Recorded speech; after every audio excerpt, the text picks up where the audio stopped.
Hey guys, I'm John. Thanks for checking out this week's message. At Hope City, we're always so encouraged to hear how God is bringing the hope of Jesus to people through this ministry. If God has used this ministry to bring hope to your life, we would love to hear about it. To share your story, you can simply email us at lifechange@hopecityonline.net. Also, if you'd like to support this ministry financially, you can simply text any amount to the number below. It's a safe and secure way to support the work that God is doing through Hope City Church. Now, let's prepare our hearts for a message out of God's Word.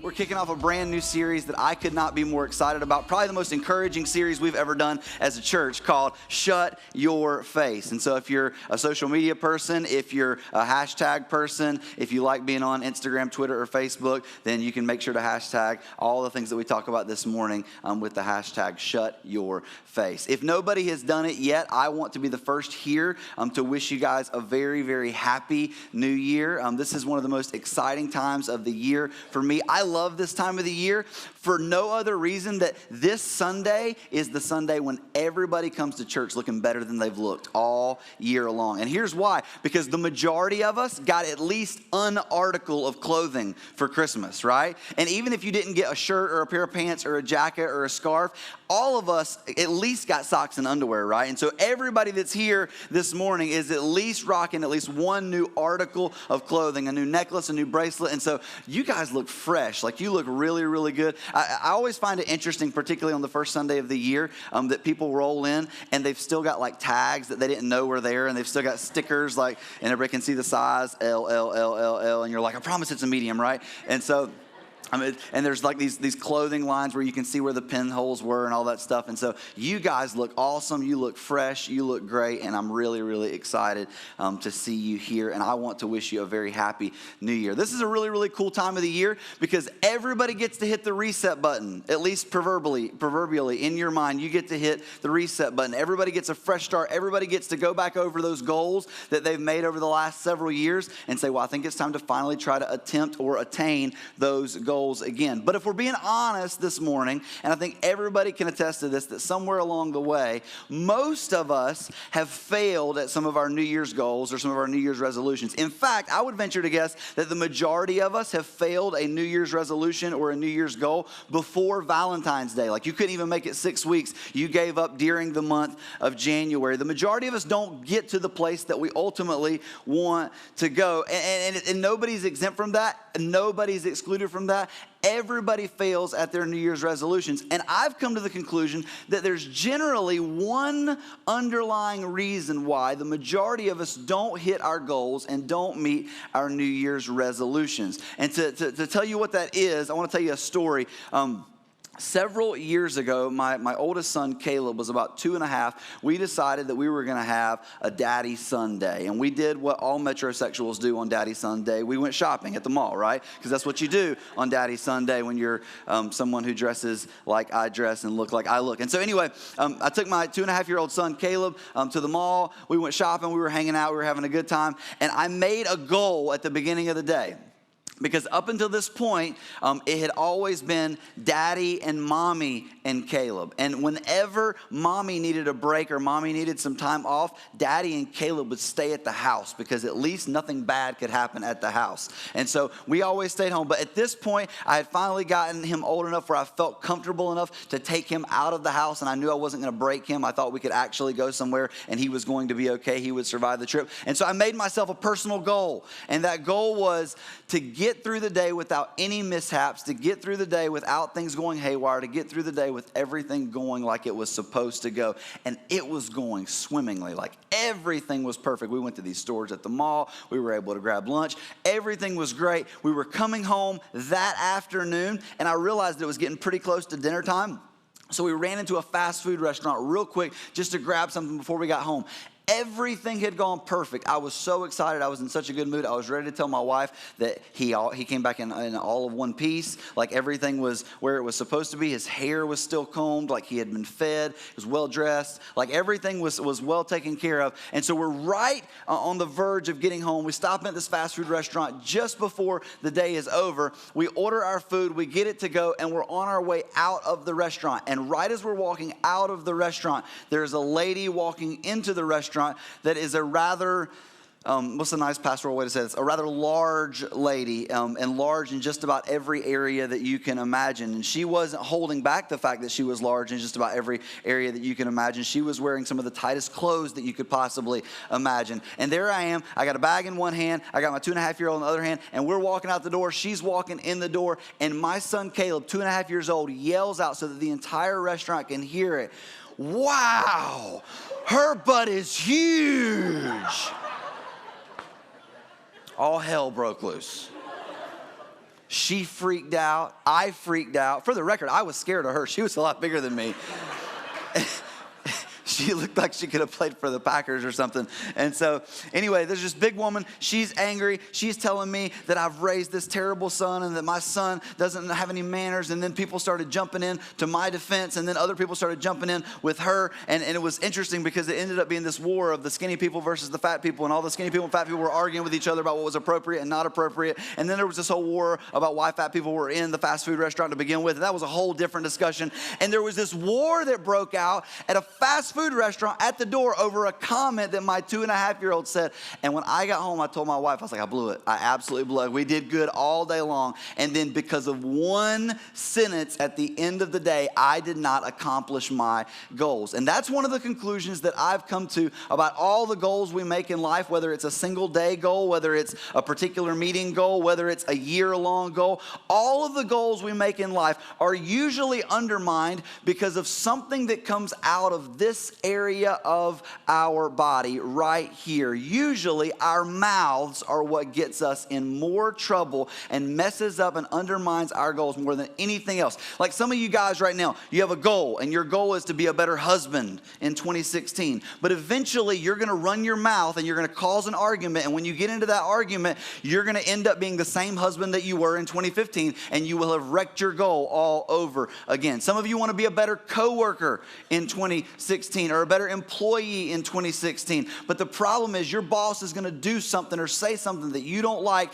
and eventually you're going to have enough of it and you're going to fire off at the mouth. And when you do, you're not going to accomplish your goal for 2016. Some of you want to be you want to manage your money better in 2016. Now, this is not usually your mouth that gets you in trouble. It's your neighbor's mouth or your friend's mouth that gets you in trouble because they tell you about something that they bought or a remodeling project that they're doing. And when they tell you, all of a sudden you want to keep up with the Joneses and you want to do what they're doing, and now you're spending more money than you ever intended to spend, all because you heard somebody open their mouth. Even our goal of losing weight has something to do with this right here. The reason why I can't lose weight is because I keep putting stuff in this thing right here. So no matter what my goal is, I totally undermine it, and it usually has something to do with this. And here's why. Because this is the most powerful thing in all of human existence. This has caused wars. This has caused life. This has caused death. This thing right here is extremely powerful, and it plays a huge part in your New Year's goals, your attempts to do things the right way. It plays a huge part in what you want to do in 2016 and whether or not you're going to accomplish it. And it's why James, a guy who was the very brother of Jesus, like, think about that for just a second. James, the very brother of Jesus, saw so much good and so much perfection in this guy named Jesus that he was willing to believe that his own brother was the Son of God. And James addresses our mouths very specifically. James addresses what we say very specifically in the book that bears his namesake. So if you've got your Bibles, I would love for you to turn there to James chapter 3. James chapter 3, we're going to be picking it up in verse 1. If you don't have a Bible, the verses are going to be on the screens for you. However, I would love for you to follow along with us so that you can take this home and study it for yourself. And so if you don't have a Bible, we've got Bibles at our resource center. We'd love to give you one free of charge as our gift to you today. Please stop by there before you leave. We'd love to put a copy of God's Word in your hands. But for the sake of today's service, you can follow along on your smartphone or your tablet or the screens. Here we go. James chapter 3, picking it up in verse 1. Verse 1 says this: "Not many of you should become teachers." Basically, not many of you should get up and talk in front of people, my fellow believers, because you know that we who teach will be judged more strictly. I picked a great encouraging verse for myself to start out 2016, right? All right, verse 2. "We all stumble in many ways. Anyone who is never at fault in what they say is perfect, able to keep their whole body in check. And none of us measure up to that standard." Now look at the example he gives here. When we put bits into the mouths of horses to make them obey us, we can turn the whole animal. He's saying you put a little tiny bit in the mouth of a horse, you can control the entire body of the horse. Or take ships as an example. Although they are so large and are driven by strong winds, they're steered by a very small rudder wherever the pilot wants to go. Likewise, and pay attention to this, because this might be one of the most important verses that you hear all year, because it'll set the tone for every decision that you make moving forward. Likewise, the tongue, it's a small part of the body, but it makes great boasts. It does a lot. It controls a lot. It affects a lot. Consider what a great forest is set on fire by a small spark. The tongue also is a fire, a world of evil among the parts of the body. It corrupts the whole body, sets the whole course of one's life on fire, and is itself set on fire by hell. You know what he's saying? He's saying that we don't think about the impact of our words. We don't think about the weight that comes with the words that we say when we say them, because they're just words, right? They're just little words. They don't really mean anything. Sure, they may hurt a feeling here today, but everything will be fine tomorrow. The sun comes up again. Like, we don't think much about our words. If somebody pulls out a gun and shoots someone, they're taking a life. That's a big deal. But if we just say a few words, that doesn't matter, does it? And he's saying you got to pay attention, because we make the mistake of assuming that our words don't have much impact in our lives. But our words actually are the indicator of almost everything that happens in our life. Don't be fooled. Your tongue has extreme power. And I love how he wrapped it up. He said, the majority of the power is evil. The majority of the power is negative. When we spout off, when we run our mouth, when we say something because somebody needs to say it, because it needs to be said, usually it doesn't work for good. It works for evil. All kinds of animals, birds, reptiles, and sea creatures are being tamed and have been tamed by mankind. And here's the warning. But no human being can tame the tongue. It is a restless evil full of deadly poison. Now, this is interesting, because I think the majority of the people try to watch what they say, right? But he just said you can't tame the tongue. Well, what are we supposed to do if the tongue has a lot of poison in it, if the tongue has a lot of power with it, and you can't tame the tongue, then what are we supposed to do? The reality is, when you open your mouth, it will be impossible to tame the outcome that is a result of what you say. And so the key is, in this verse, is to do something that all of us will remember by the time this series is over, and that is get in the habit of shutting our mouth, shutting our face. Keep it closed. When you think about saying something, you don't have to say it. When you think something needs to be said, it may not need to be said. In fact, it probably doesn't. In fact, you would get a lot further in life and do a lot more good if, based on what James is saying, is if we would spend more time observing, more time listening, and less time talking. My mom always told me, she said, you know, you've got one mouth and you've got two ears, which means you should listen twice as much as you talk. And the reality is, none of us put that into practice at all. Like we've even gotten to the point in our society where we talk when nobody else is around, right?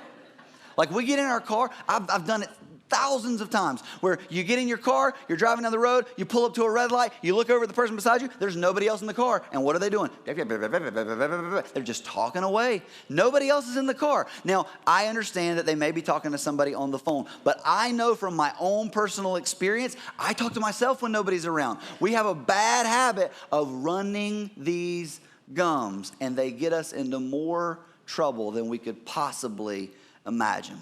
One of my son's favorite shows is Cops. He loves Cops. Now, I know, judge me later, all right? And so we DVR and we watch Cops together because it's a fun show and we love it. And he gets to ask all kinds of questions that I have fun trying to answer. And so we love Cops. And here's what I've learned from watching Cops. The majority of things that take place on that show, which are some of the worst things you could possibly imagine, and they're so entertaining, right?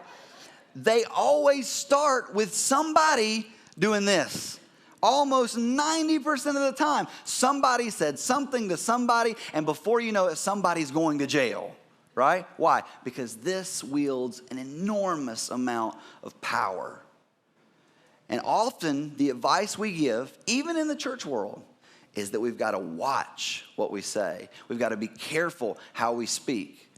We've got some different advice here at Hope City.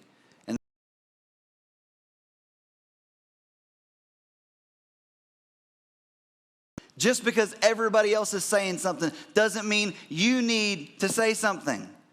James says it's impossible to tame your tongue. So how do you control it? Close your mouth so that nobody can hear it. Because some of the greatest goals that you've got for this year will be undermined as a result of you saying things that you think have nothing to do with that goal, and it ends up destroying every plan that you've got. If you're taking notes, I want you to write this down. Our biggest hurdles in life are often created by one of the smallest organs in our body. Our biggest hurdles in life are often created by one of the smallest organs in our body. Some of the biggest struggles that we have, some of the biggest walls that we run up against aren't created by outside sources. They're created by us, by what we say. And I was looking around as I was preparing for this series at what other churches were doing to kick off the new year, and everybody was being so encouraging. You know, your best life in 2016, big hopes, big dreams, new year, new life, like all this really encouraging stuff. And then I looked at our series, and it's called Shut Your Face, and I was like, gosh, we're total losers. We're so mean. But one of the things that I realized is you can believe in big goals and big dreams and big hopes all you want, but if you don't learn to shut this, those big hopes, big goals, and big dreams will be dashed every single time, no matter how much you believe in them. You got to address this first. You got to learn to not talk so much. And please hear me say, this passage started off chastising nobody else in this room but me. Why? Because what do I do for a living? This. I'm the most susceptible to this. And because of that, I can tell you from firsthand experience what James is saying is true, because I've lived it out more than anybody else in this room. I stick my foot in my mouth more than any politician could ever dream of, right? Like you go through some of the highlight reels of things I said in 2016 or 2015. Holy cow. I made a Bill Cosby joke right after that whole thing went down. Like, bad idea, bad call. The reality is when you open your mouth, you open yourself up to evil. And if you've got hopes and dreams and goals of being everything that God has created you to be in 2016, we've got to learn to tamper our desire to open our mouths. Now, let me address something that I think is insanely important. Because in the 21st century, there is a new version of our tongue. It's called the digital tongue.